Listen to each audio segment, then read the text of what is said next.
Yun, isang mapagpalang umaga sa inyo lahat. For today's video, second lap, derby na namin ngayon. Loading day namin ngayon. Yung ibon, kukunin ko sa taas tapos i-update ko kayo kung anong sitwasyon. Tapos mamaya, ipapakita ko sa inyo dun sa loading area. Bye!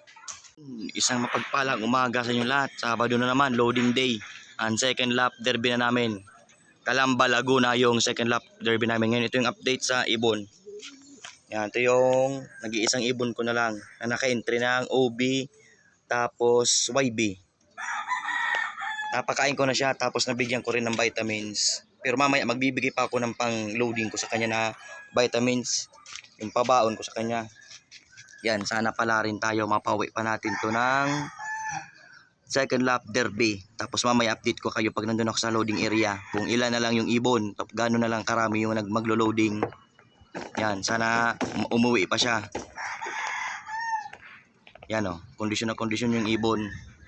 Sana ganun din yung amo, kondisyon din mag-abang bukas. Yan, sana pala rin tayo na mapauwi siya. Mamaya na lang update ko kayo pag loading. Papakita ko sa inyo yung mga kakarga pang mga ibon. Bye!